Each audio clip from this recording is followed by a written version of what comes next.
মেহেদি দেওয়ার সময় যদি একটু নড়াচড়া করে তাহলে আমার কেন জানি ভীষণ রাগ হয়।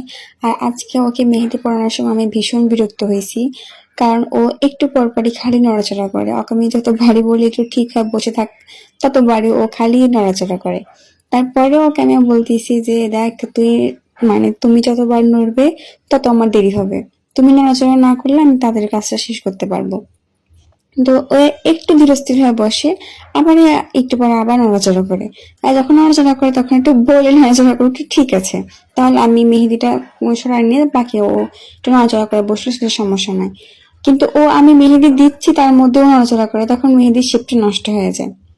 আজকে এই নড়াচড়া করার জন্য যে ও আমার হাতে কতগুলা যে মার খাইছে তা ঠিক নাই। আমি যতবার ওকে বললি যে একটু ঠিক হয়ে বসো ততবারই ও নড়াচড়া করে, আমার ততবারই ভীষণ রাগ হয়।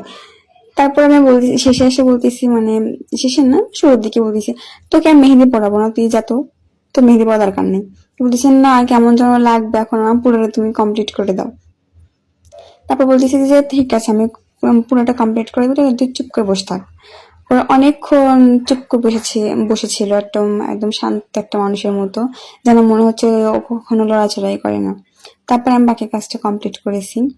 যারা মেহেদি পড়েন তাদেরকে বলতেছি তারা অবশ্যই ধৈর্য নিয়ে তবে মেহেদি পড়তে আসবেন, কারণ ধৈর্য ছাড়া সম্ভব